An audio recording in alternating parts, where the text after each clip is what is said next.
because I know we've got a lot of content to get through, and the most important thing, we want to allow for some Q&A at the end, because I'm sure there will be some questions.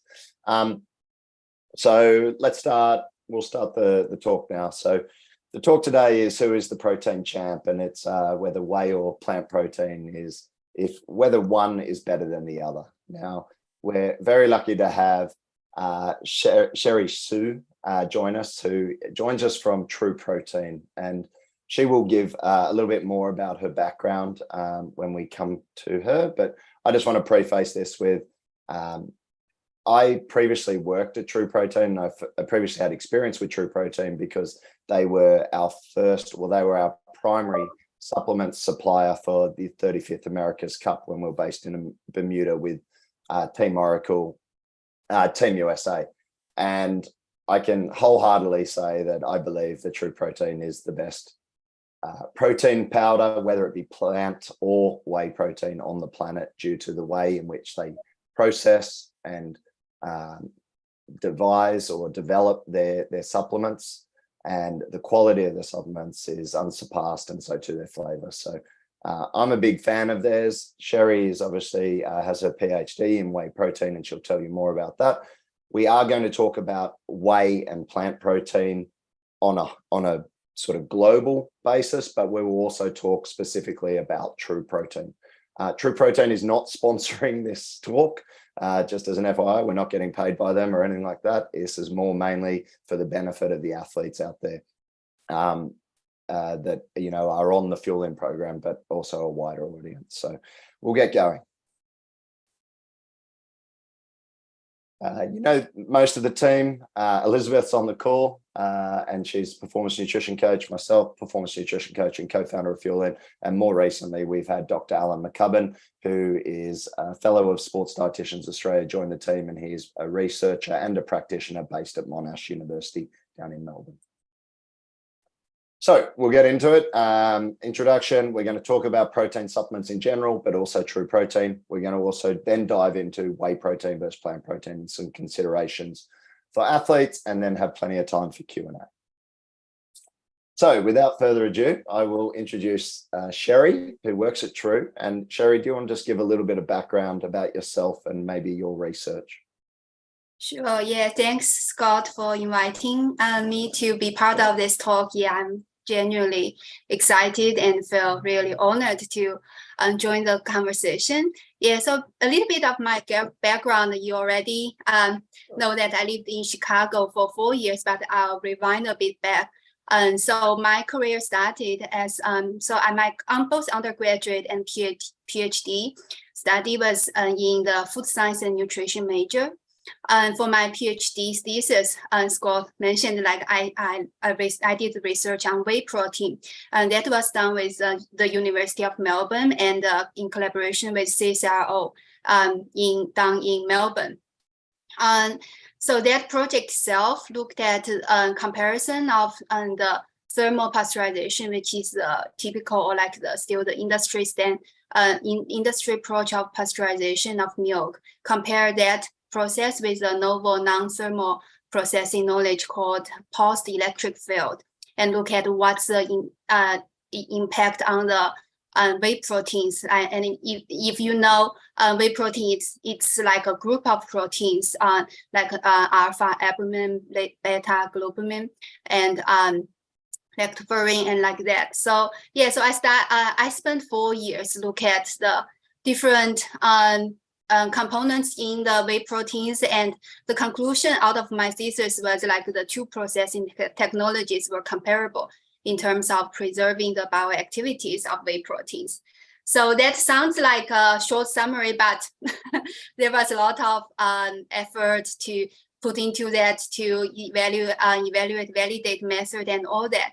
So by end of that 4 year, I was like, I'm not gonna do anything about whey anymore. So I moved on, and I took a research position in Chicago. That's where I spent 4 years, lived there, and really did more research in food safety related.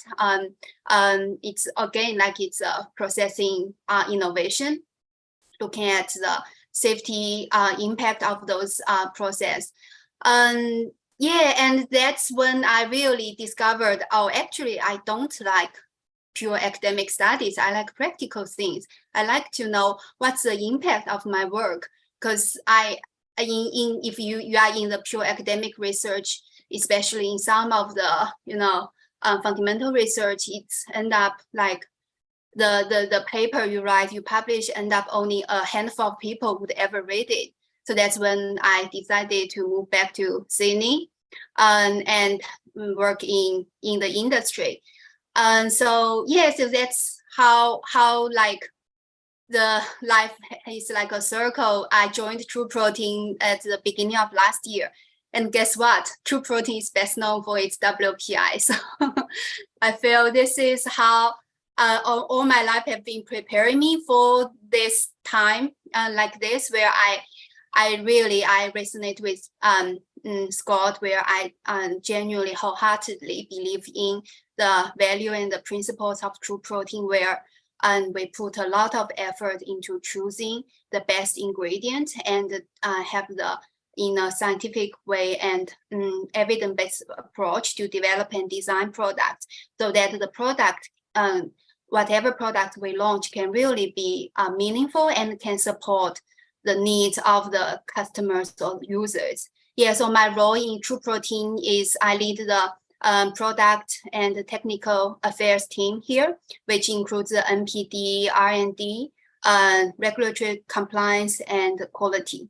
Yeah, so that's a little bit of my background. Yeah. That's good. Yeah. And I will say that when I did work at True, I tried to do what Sherry's doing, but probably not anywhere near as well as what she's doing, or nearly as thoroughly. So I think in that sense, you've probably stepped up the game at True and further improved what they do. And I will say, just so everyone knows, that True actually makes all their supplements in-house, and Sherry will probably touch on that a little bit as we get into the next slides. Yeah, but you laid a great foundation, Scott. So I'm like really building on all your great work. Thank you.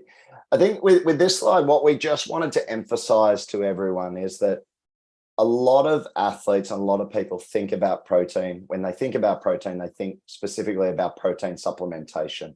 And when Sherry and I were talking about this presentation, we really wanted to highlight that protein comes from all different sources, okay? And different sources where you may not necessarily suspect or actually realize that protein comes from. And we were talking about things like grains. So, a piece of bread could have somewhere between 6 and 8 grams of protein per slice. Same with things like porridge. And then Sherry brought up about vegetables. Obviously, everyone knows about legumes, so things like beans and lentils. But even within other vegetables, you will still achieve some protein sources. Now, yes, we can get into the ins and outs of amino acid composition and total amounts of protein, which Sherry's going to discuss.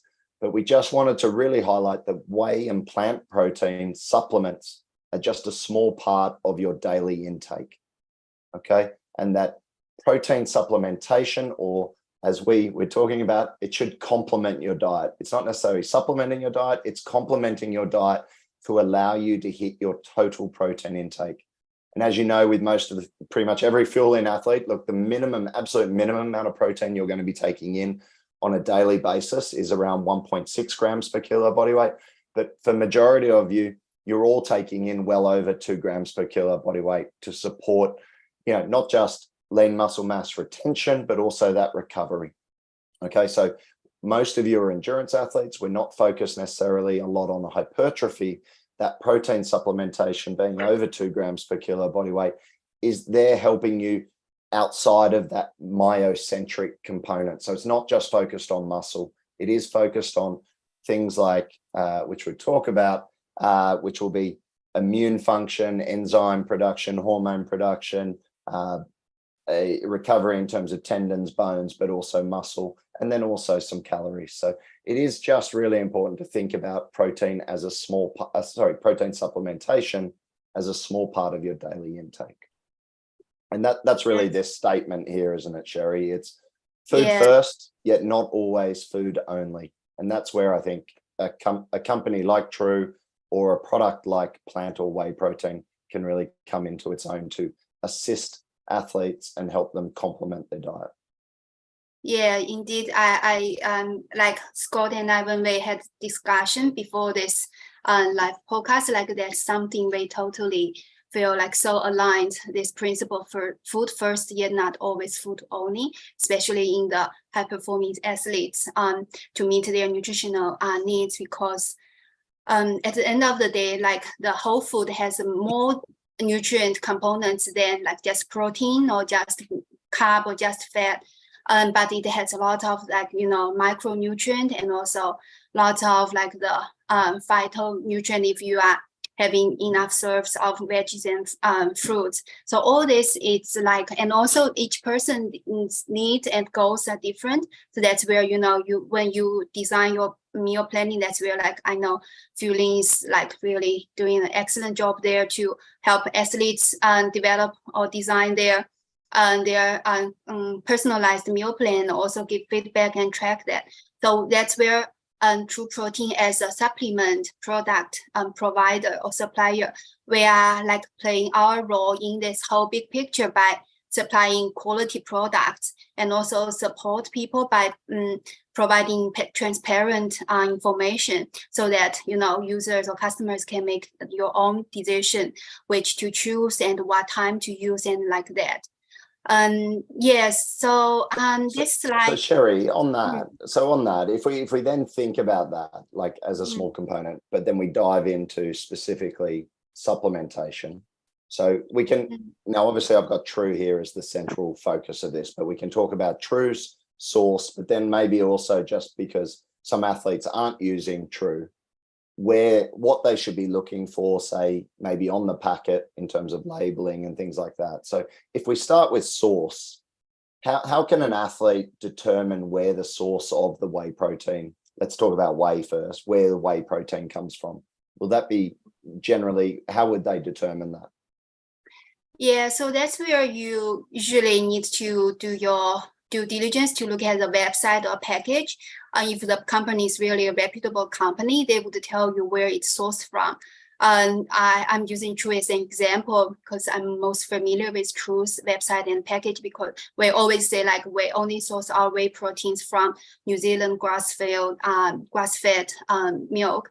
And the reason why we choose New Zealand grass-fed milk, because New Zealand's farming practice is the best in the world, and like anyone who's traveled to New Zealand would not, it's hard for them to ignore all the cows like ranging in like as they drive through the country.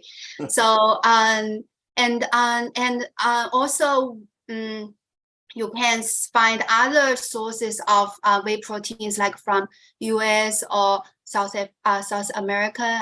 We have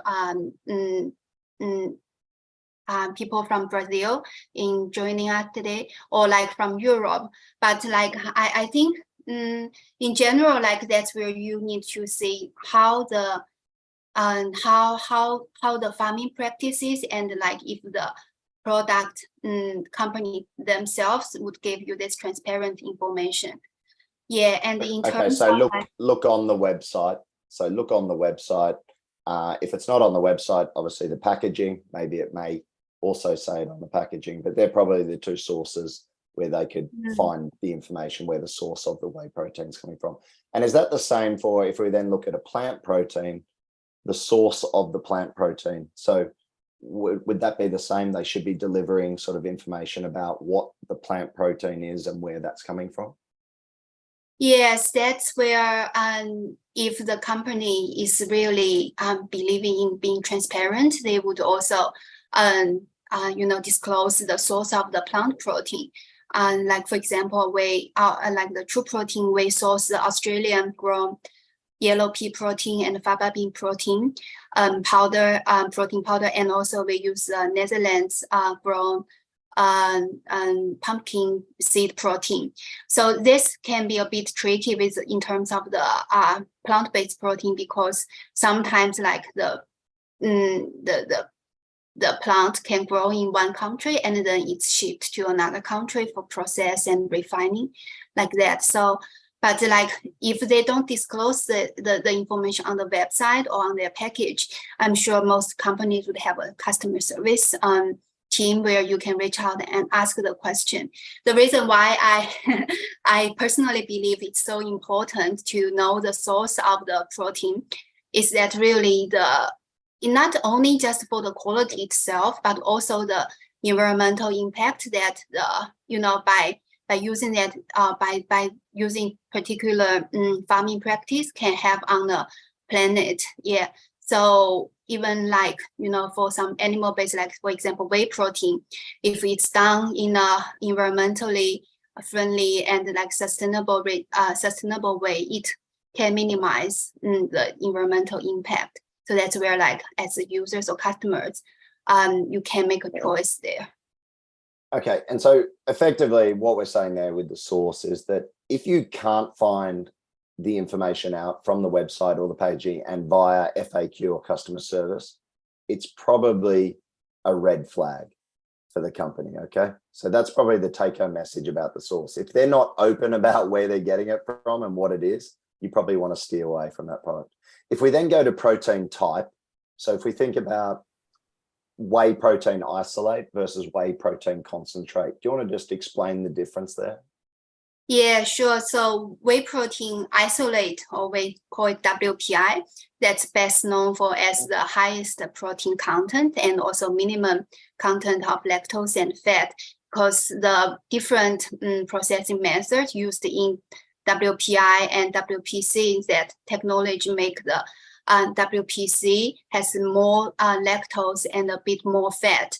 So that means if you have the same amount of WPI and WPC, you'll get a less, usually about 90% of protein in WPI and 80% of protein in WPC. It's not like such a extremely big difference, but it can be like a practical consideration in that is if you want to have the minimum source of calorie from other type of macronutrient like lactose or carb or fat, then WPI is the purest form of whey protein supplements. And also if you are lactose intolerant, then even like, the WPC's lactose is a little bit higher. So if you can tolerate a little bit of like lactose, then WPI might be more suitable for you. And I will say just on that, so the flip side of that is that when you have WPC or whey protein concentrate and compare it to whey protein isolate, although the WPI 90 is delicious, the WPC 80 or the whey protein concentrate is even creamier and actually sort of a little, because of that fat and the lactose in it, it even is more like a milkshake. So it's one of those ones where if you don't have any lactose intolerances or care about maybe taking a little bit more serves in order to get, say, that 35 or 40 grams of protein per meal, then sometimes people will prefer the whey protein concentrate because of the creaminess and the sort of the taste of it. So again, as long as you're taking, and this comes down to that third point, the grams of protein per serving, is, as Sherry said, WPI or whey protein isolate will have the highest amount of grams of protein per serving. Whey protein concentrate will have a slightly lower amount, but as long as if you take the absolute amount or a comparable amount when you do it, so you get the same 30, 35, 40 grams of total protein, they will have a similar effect. And so let's then talk about plant protein in that sense. So if we talk about the protein type that is found typically in plant proteins, what I've seen typically is usually a single source of plant protein over in America in particular. So they often will have a single source of plant protein, such as pea protein. Now, there obviously are some limitations with that in terms of amino acid profile, but what is True doing with their plant protein and how is that structured? Yeah, so that's where we take the approach of having a triple protein blends in our plant protein product. So it's from faba bean protein, yellow pea protein, and also pumpkin seed protein.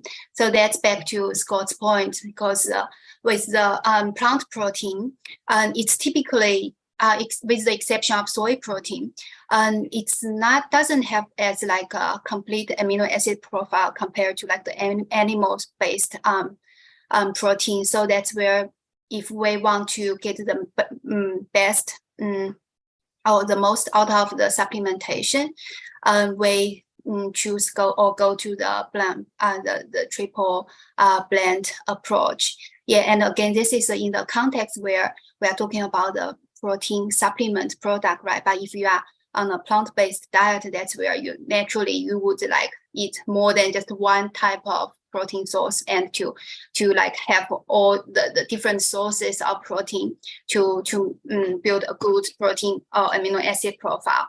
Yeah, so typically like legume or some as like the recent years, like the plant protein ingredient supply industry has progressed so much and made so much improvement in the texture and mouthfeel of the plant-based protein powder. That's how like True Protein this year they launched the new version of the plant protein. That's where also like the more types of plant protein powder are entering into the market. So we do encourage, like if you want to choose a plant-based protein, to look at the types of the protein, because like some emerging new plant protein may, like it may not be the have its limitation in some of the essential amino acids, like hemp protein or the leptin protein, this kind of proteins. Yeah. So when you chose, let's just touch on the three that you chose. So faba beans, why were faba beans chosen? That's where like we going back to the source of the protein. That's like probably the first things we considered. Like what we chose is Australian grown faba bean protein, and also the yellow pea protein. And these are both the they by themselves, they are not the like the complete amino, doesn't have the complete amino acid profile, but like both the ingredient we end up using, they both come from the very clean source, and also the processing by the way to extract the protein from the pea or faba bean. It's like they only use water, so no chemicals added, and it's grown in Victoria in Australia, and that's where yeah, and also like the taste is much neutral, like very neutral compared to some previous proteins or from other suppliers we tried. So yeah, so that's where we used faba bean and yellow pea protein, but then we added the third type of protein, which is a pumpkin seed protein, because that's another protein to complement the amino acid profile. And also pumpkin protein, it has a less protein content. So in general, plant protein powder has less protein content. Like for example, WPI has 90%, as we just mentioned, but faba bean protein and yellow peas roughly about between 80 and 85, and the pumpkin protein we chose, it only has like between 60 and 70% of protein, but it does come with some other good micronutrients like zinc or iron and magnesium, like that. So that's where when we design a product, like a lot of factors have to be considered. Yeah. Okay. So, and we're gonna talk specifically, and we'll talk about specifically those amino acid profiles when we get into the next slide. If we talk again specifically about, or just generically about, protein powders, so what are some of the nonsense ingredients that you've seen added to protein powders that probably aren't required if the primary purpose is something like protein?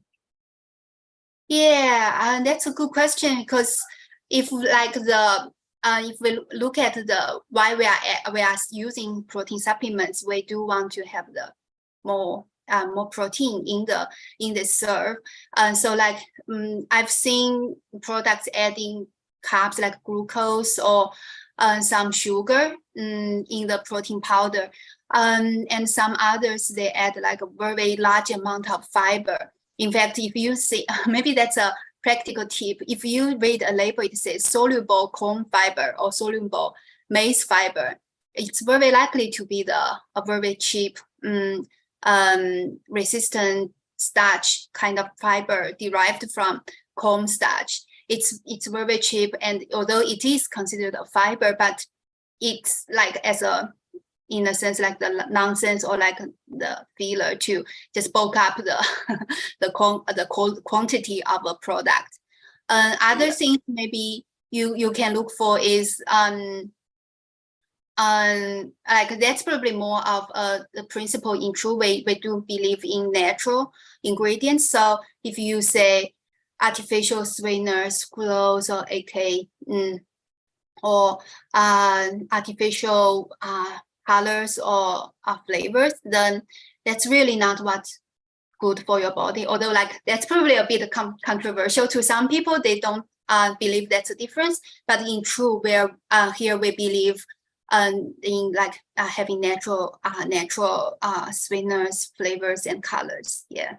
Yeah, so that's things like if they are using a sweetener, something more like your stevia glycosides and things like that, as opposed to aspartame and sucralose and things like that. So again, it's one of the things for athletes to look at the ingredients list and just say if there's any numbers or letters afterwards, that it will probably represent some artificial fillers or artificial sweeteners that probably don't need to be in there. Again, the amount of them within it is probably controversial in terms of whether it has a huge impact on the body, but again, up to the athlete whether you want to be consuming some of those things. And then like all the I just want to add one more thing there.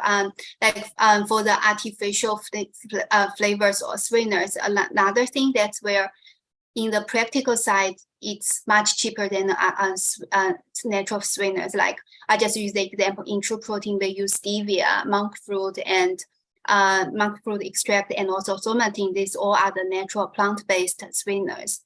But you know, as compared to sucrose, which is like less than $10 per kilo, as an artificial sweetener, like we pay nearly $900 for our monk fruit extract.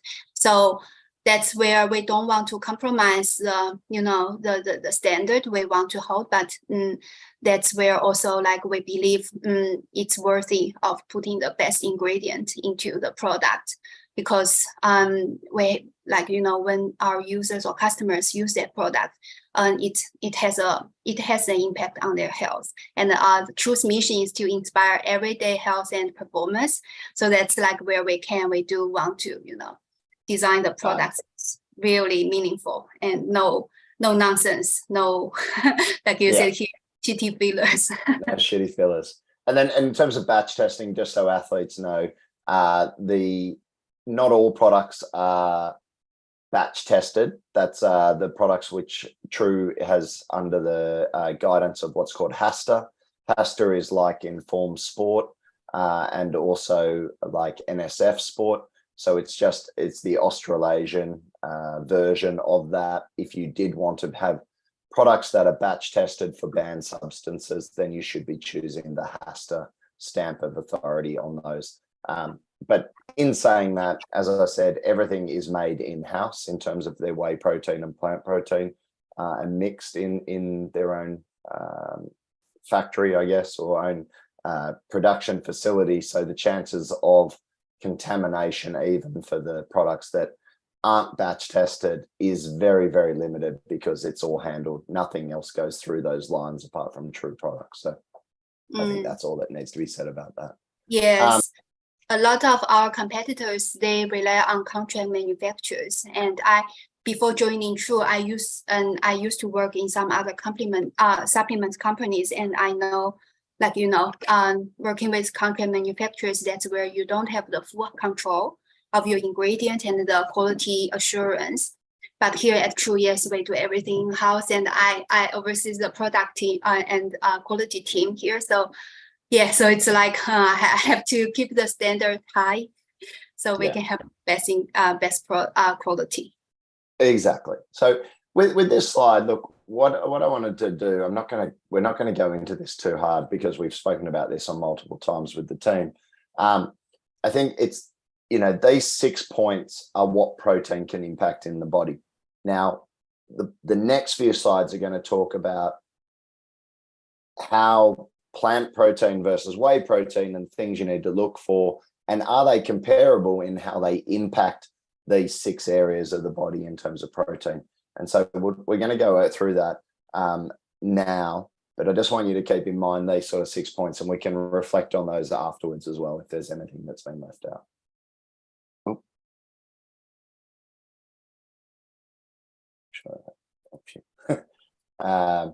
Okay, so we're going to talk about whey. These are the 2 products from True. They have their WPI 90, which Sherry was referring to, and then they have this new product, which is called plant protein, which for any of the Fuelin users who have previously had their plant protein, it was called Vegan 85. That's correct? Vegan 85. Yes, it's been replaced with this. The reason it's been replaced is this has a better texture. For anyone who's ever had a plant protein, I find them pretty chalky, usually. Certainly single ingredient pea protein, plant protein supplements, I find really terrible. I have tested this plant protein, the new product. It has a very good mouthfeel. It is a very creamy texture. I'm not sure if any athletes have tried this yet, but it is certainly an upgrade even from the Vegan 85, which for me was the next best plant protein I'd ever tasted. So not that it was my choice. I would always go for a whey protein just because of my palate and my preference for whey protein. But for anyone who does have to or prefers a plant protein, this one certainly has a very good mouthfeel and it's not chalky in that sense. So Elliot, it is replacing the Vegan 85, and I think it has now replaced the Vegan 85. But certainly for you, mate, I think you'll find it very, very pleasant.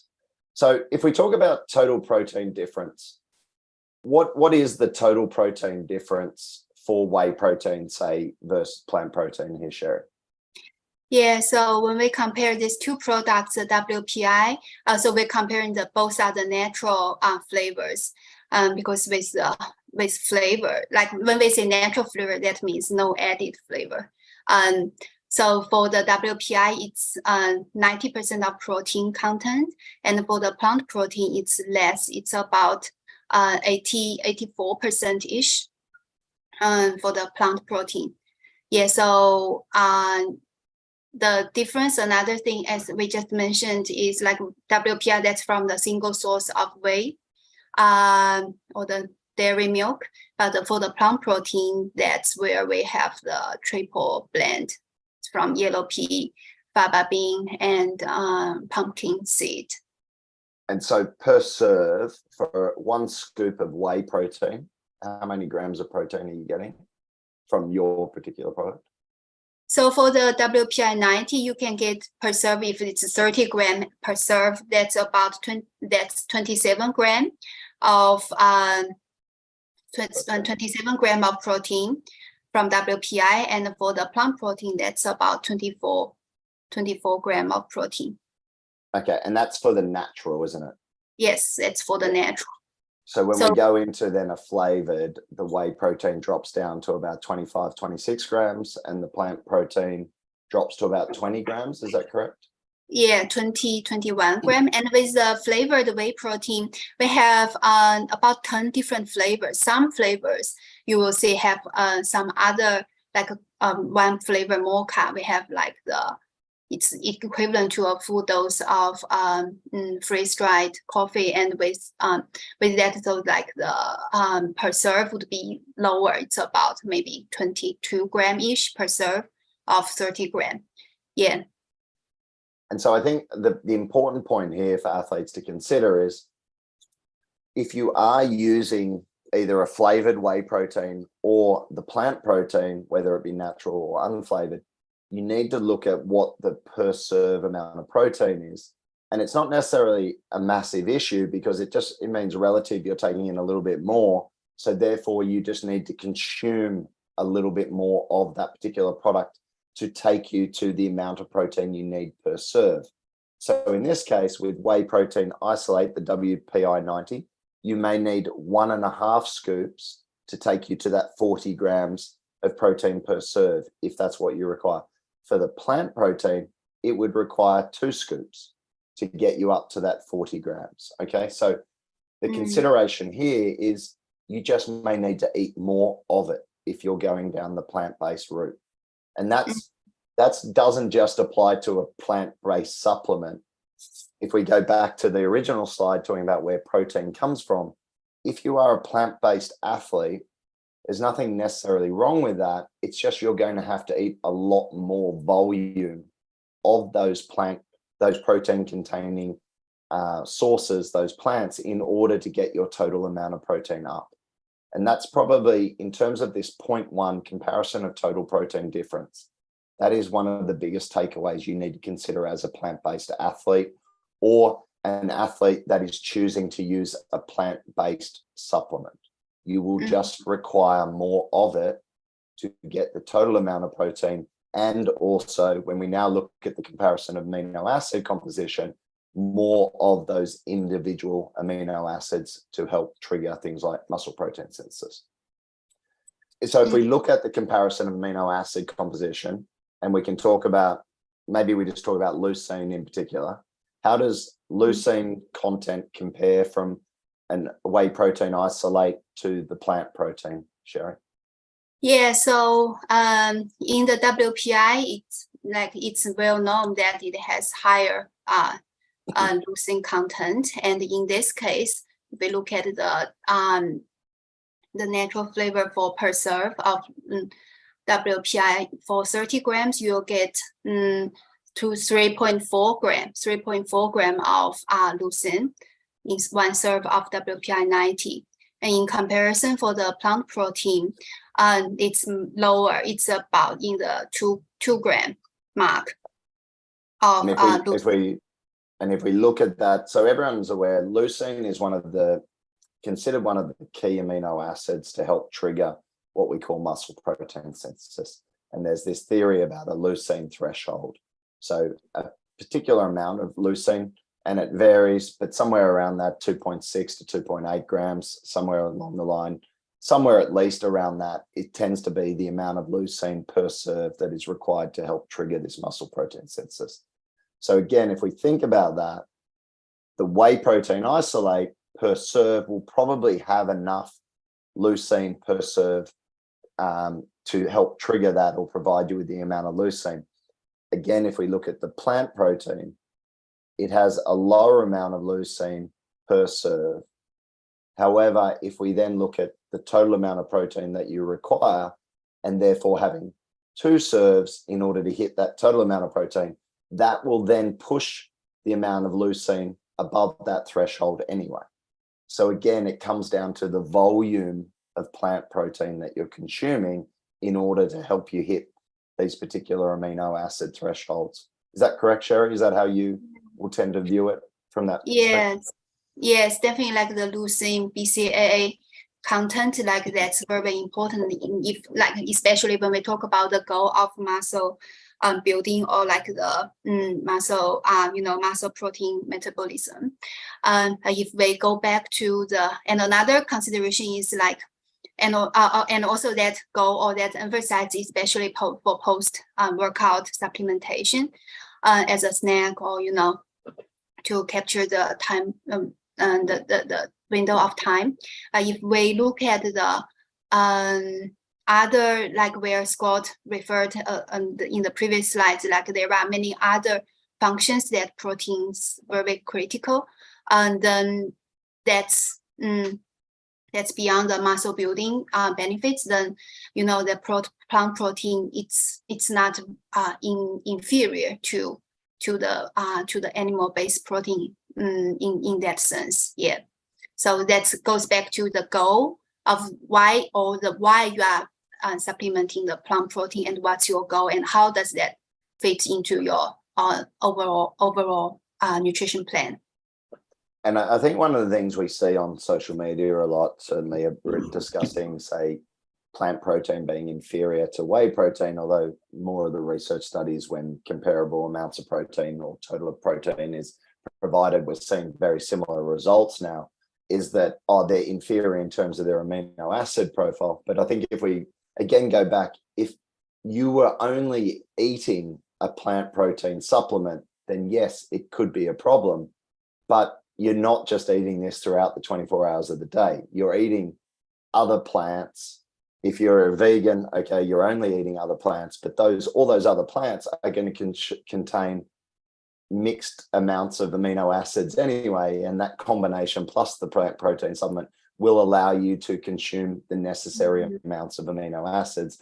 And certainly if you're if you're a vegetarian or an omnivore but choosing to consume a plant protein, all the other amino acids in your body from your daily habitual diet is going to allow you to hit these amino acid targets as well. So whilst yes, in definitely. a study they may specifically study an isolated supplement, and yes, there are some drawbacks with that, but you've got to think of it in the context of the 24 hours of a day and over the course of a week, what you're consuming. Don't just think, the supplement I'm taking at this point in time is inferior to another, because it's what you do with the rest of your diet that's going to have a huge impact.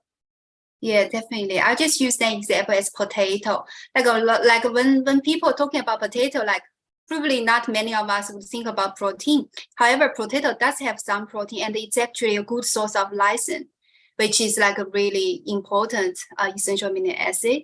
So like that goes back to Scott's point, it's about your total nutrition plan and how you have diversified sources of food and make the most of that combination. Yeah. I mean, and we're not even talking about collagen. We said we'll do another one on collagen another time, but collagen's amino acid composition is very different in terms of more amounts of things like glycine and methionine, which is going to have a different impact on the body as opposed to whey protein with higher amounts of leucine, isoleucine, and valine. So again, it's like, think about the context of what you're doing with a supplement in relation to the rest of your body, the rest of your diet.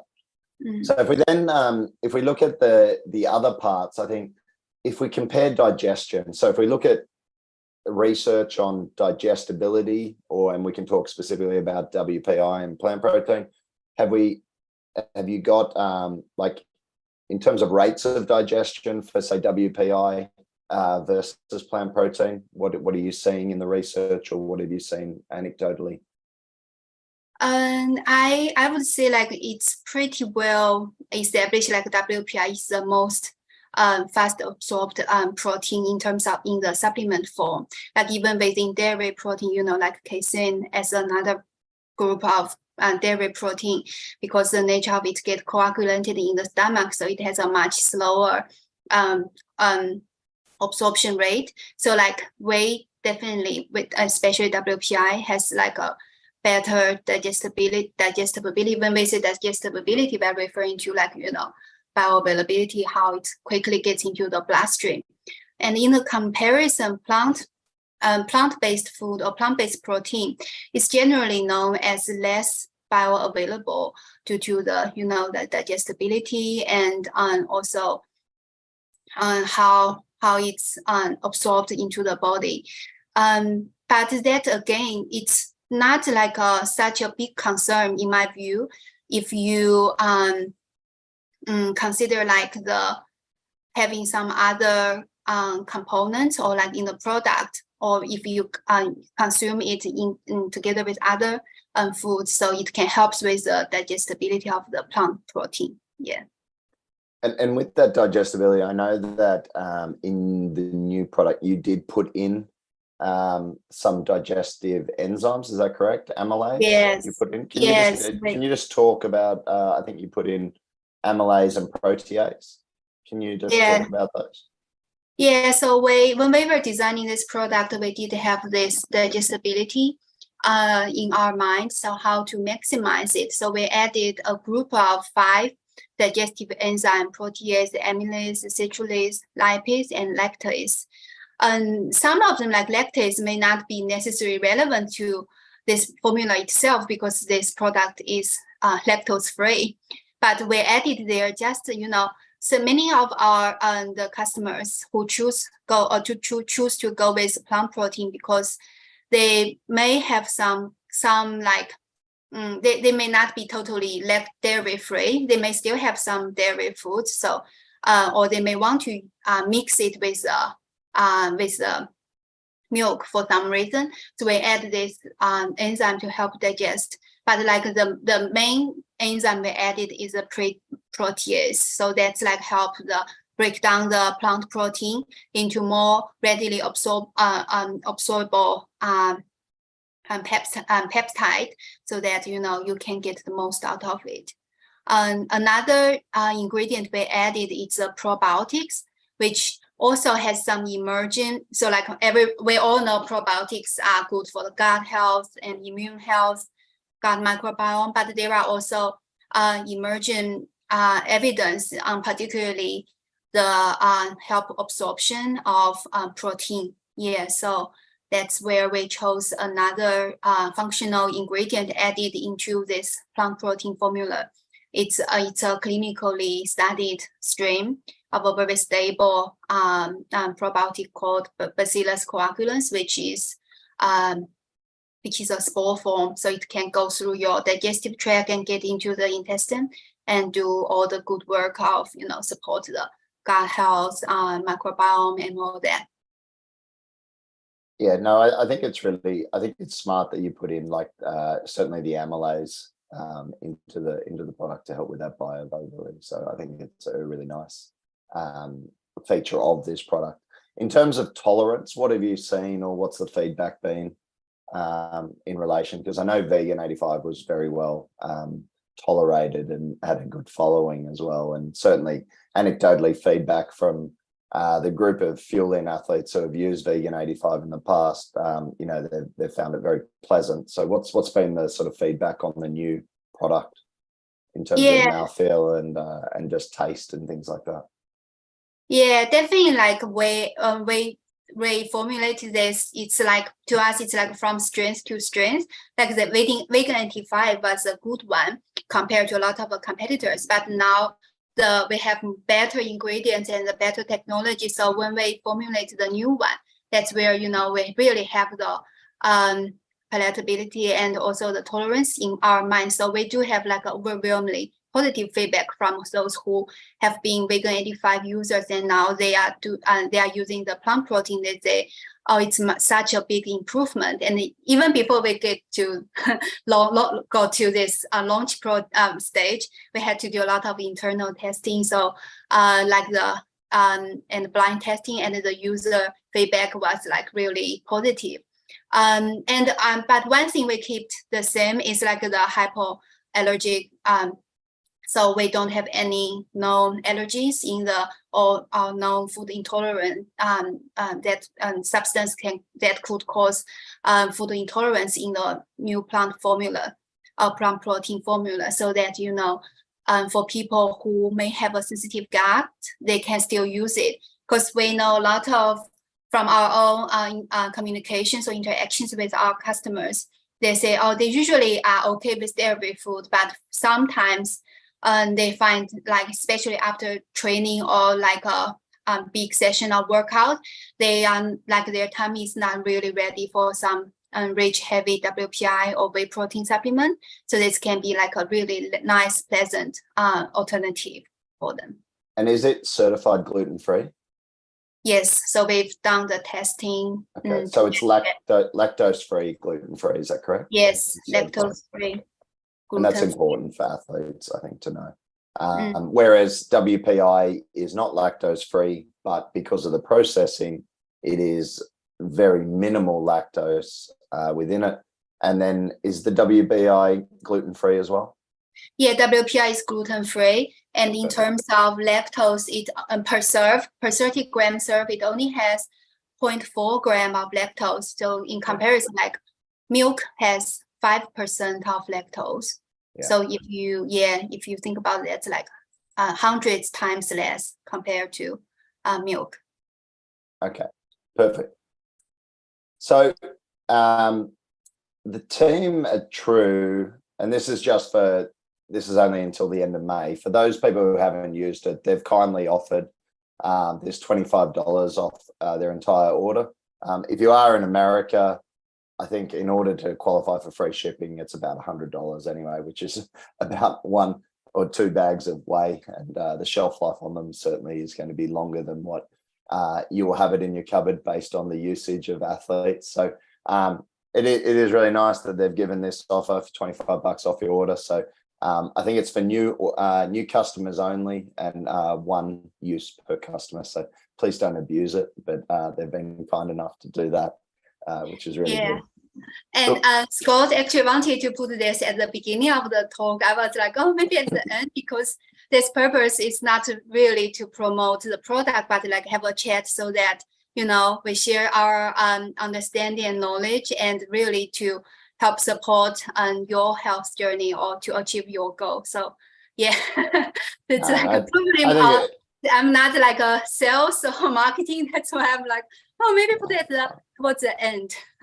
So I think ultimately, look, the big takeaway from this is there isn't really a champion out of these, okay? Like WPI, for its individual amino acid profile, its total protein content, you could say that it is maybe the champion on a one-on-one basis if the comparable amount of protein is not matched by a plant protein.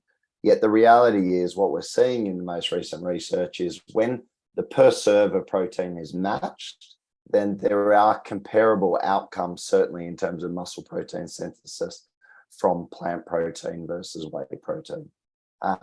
So the take home is, as long as you eat enough plant protein and it's comparable to the whey protein, then you're going to be okay. So depending on your preference, dietary preference, whether it is due to an intolerance such as lactose, or whether it's a moral standing that you prefer to use a vegetarian or a plant-based protein supplement, as long as you are taking in the total amount of protein that is comparable to, say, a whey protein isolate, then you should be fine. Do you agree with that, Sherry? Yes. Yeah, good. Yes. So it's, look, they're great products. And look, obviously we've talked specifically about whey protein in particular. And certainly we've talked about True Proteins, you know, particular products and how they manufacture those. But obviously in America, there are a lot of different whey protein supplements on the shelves over there with varying amounts of quality, I think is probably the nicest way of describing it. I certainly would get athletes to check the ingredients. I've seen far too often products will claim like a whey protein isolate, and then you look on the ingredients and it's a mixed blend of concentrate and isolate a lot of the time. And then it will have, as you say, in the ingredients, glucose or high fructose corn syrup or maltodextrin or something like that as an extra filler, or corn starch or maize starch, which is just a filler that's unnecessary in a quality protein supplement. Does anyone have any questions related to what Sherry has talked about today, or what I've talked about in terms of specific to either True or just generically about a whey protein isolate and a plant protein, maybe something that you're currently consuming and you're unsure about? If someone is consuming a plant protein that we haven't talked about today, what type of plant protein is it and how do you find it? Feel free to ask some questions. Elliot, you, I know you've had the vegan 85. You've been pretty comfortable with that. What's your thoughts on that? And what were you consuming prior to vegan 85? Oh, I think I had tried various different brands of plant-based protein drinks. As you said earlier, some of them are a little grainier or they don't mix as Bit well. chalky. I've been pretty happy with the Vegan 85. So I've still got, I may have 2 bags still. Yeah. So I haven't ordered the plant one yet. So we'll get to it though. No, I think usually when I order a whole bunch, right? Yeah, I mean, it just makes sense to order. And I think you'll be really pleasantly surprised with that. I, as I say, I'm not a massive fan of plant protein, like hand on heart, but I had it and I gave it to my mum, and she was like, "Oh, that's pretty good." And so it actually does have that creamy sort of mouthfeel, which I think comes from the faba bean, actually, because the faba bean wasn't in or isn't in the vegan 85. So I presume it's coming from that. But Sherry, you can maybe, is that where it's coming from? That sort of better mouthfeel from the faba bean? Both faba bean and the yellow pea protein are like really the key player in this creamy mouthfeel, because the previous pea protein sourced was in vegan 85 was sourced from overseas. I don't recall now. I think a European source of yellow pea protein, the vegan 85, which is still a very good one. It's organic, but this time really that's where the technology and the industry has evolved, and where we can find a good source of or good supplier of faba bean and yellow pea protein. Yeah, definitely like the smooth mouthfeel. That's definitely something we've received so many positive feedbacks again and again. If you go to our product page, like we have the product review from customers, they are all verified buyers, unsolicited reviews. You will see like most of them would say, "Oh, like impressed by the smooth mouthfeel." Yeah. It's definitely an upgrade from what I considered a very good product anyway. So no, it's good. Just out of interest, who on this call has actually tried TRUE, apart from Elliot? Has anyone else tried it? And if you're not using TRUE, what products are you using in the US? I'll speak. Momentous. I've tried Gnarly now. I've tried the Ascent whey protein, and then the plant-based ones. Gosh, Vega, Garden of Life, Sun Warrior, all the mix. I pretty much tried it all, but I would say the quality definitely varies. And I was thinking, how come you always see in plant-based proteins the addition of probiotics and other like greens or whatever, but you never see the addition, or rarely, probiotics in like whey-based? That's a good question. For at least for TRUE protein, like our WPI range, that's like since the beginning, so we've never reformulated it, and maybe that's for the next round of my work is to upgrade the WPI formula to add probiotics. And another thing where we consider this is like the cost. If like I have to be honest here, like adding probiotics, especially the one way we chose the clinically proven strain with a stable shelf, so it does come with a price tag. And whey protein isolate we choose from New Zealand grass-fed cows. And if you are familiar with what's the price like in the last few months, like that's really very expensive. So we, as an organization, we love support our customers, but we have to make money, right? Like that's what we say here: no margin, no mission.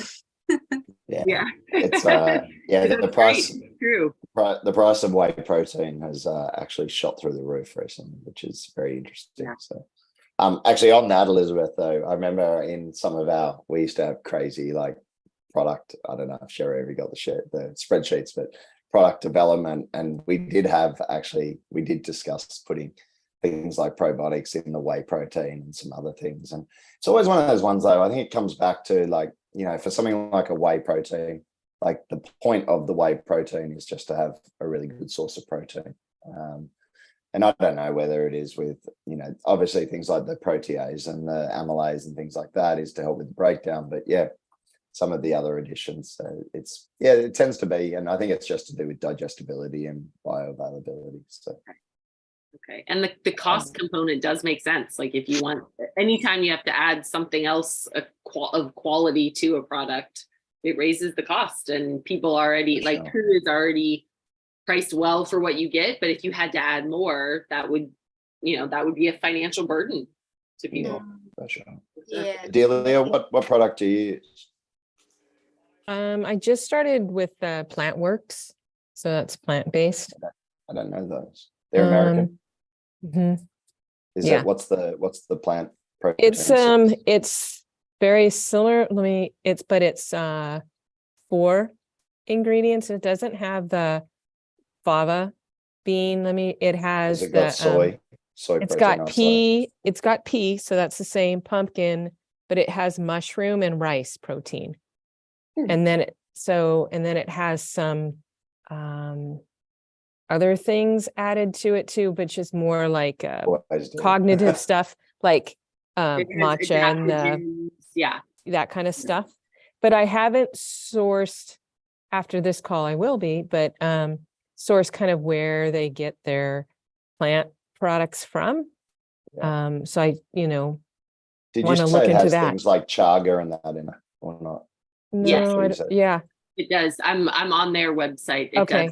does have, The only consideration I would have, if you're starting to get mushrooms and things like that, and nootropics and things like that, just be very careful of the sourcing of those. Yeah, and that's where they're what I coming was from, saying. because they can have Chinese medicine and alternative medicines and botanicals, and that are all very interesting. But I will say that where they're manufactured and what lines they go on in different factories, Yeah, there could be all sorts of things on those. And so I think be very careful if you are taking a lot of mixed ingredient products. You do certainly run the risk of contamination. And whilst it's not a major issue for age group athletes, because as we've read this week, testing in age group is obsolete, but drug tests do come up positive, and they come up positive for banned substances. Obviously, the banned substance in question was not something ingested, but it is something just to think about as athletes. And I think coming full circle back, like the source of the product, honestly, it's so important for whatever you're taking. sure. Like think about whatever you're putting in your body, where the source of that is. And now whether that's food, whether it's supplementation, but try and go for quality over. Well, and this, go ahead. Sorry. No. I was just going to say that the protein supplement is kind of a newer thing for me. So it was just but idea in plant-based primarily. So I really enjoyed getting a better understanding of how important the sourcing is. So I totally agree with you. And then one of the things that, I will order the TRUE, because the other part being it's pretty low in carbs, that comes up on the TRUE. Oh yeah. And so that comes up on my Fuelin plan a lot. And I was like, well, where do I find a low carb plant-based protein? So may have hit the jackpot today. So I'm excited about that. So. It's always the hard thing with being a plant-based athlete is your protein sources are going to come from carbohydrate containing ingredients. So whilst trying to keep your carbs down but your protein up, it's always the dilemma you come into. So it is tough. So any product that doesn't necessarily contain, has a high quantity of protein without necessarily bumping up that carb can be very beneficial for a plant-based athlete. And again, I think that's where like Vegan 85 or plant protein is a good quality product for athletes like yourself. No, I'm excited to find it. No, cool. And one thing I would suggest for every athlete, if you are ever going to try True, I would buy the sample packs. You can buy like a 10-pack of all the flavors for whey protein, and I think you can do the same for the plant protein. Can you do it for the plant protein yet? Not yet for the plant protein yet, but we are working on that. But you can definitely do it for the WPI, and they're great for traveling with as well. But my thing is just buy the sample pack and a bag of protein and creatine. That will get you over the free shipping. But then you can try all the different flavors and work out which bags you want. And you tend to just buy all of them anyway. So, yeah. Anyway, hey, look, what's that? Do you have a favorite flavor? I literally just alternate. I've got coffee mocha. The coffee mocha is so good in overnight oats or overnight wheat bix. It's so good. So I do that a lot. I'll do strawberries and creams, very good. The French vanilla is excellent, and then the good old chocolate. They're probably my flavors. Okay, and then if I go rogue, I go like salted caramel, and then I'll occasionally get the mint choc one as well. But the mint choc one's probably hit and miss. It's just when I feel like having something different. So, but they're all very good. So. Yeah, well, I'll throw in some spoiler here. We are working very hard on releasing new flavors. So for the plant protein, we are releasing two new flavors in June, and for the WPI, we are releasing a new flavor in June and a bunch of new flavor in November. So you'll get a lot new things to try. And yeah, like right now we are like in the middle of signing up formulas, and it's quite exciting. Internally, we are very happy with what we've come up with so far. Yeah. Very good. Birthday cake flavor. I'm looking forward to it. So. Yeah, some ice cream, some exactly. dessert. Well, look, thank you everyone for joining. Please fill in the questionnaire at the end. Yeah, of I saw talk. Amanda I saw Amanda has a question about the ETA for plant protein sample pack. We are working on the second part of the year, so that's like a little bit of still working with internally, like the operations, and yeah, but maybe like we'll let you know. I think like through like we'll let Scott know, and Scott can let you know when we have a firm date for launch plant protein sample pack. Perfect. Okay. So yeah, if you can fill in the questionnaire at the end, let us know what you thought, future topics, things like that. Sherry, thank you so much for today. It's been fantastic. And I'll share the video with you once it's compiled and sort of processed, and we can go from there. Okay. Yeah, thank you everyone for your time. I really enjoyed this discussion. Yeah, enjoy the rest of your day or evening wherever you are. Thanks, Sherry. Much. Speak to you soon. Thanks, everyone. Bye-bye. Hi, team. Great to see you guys.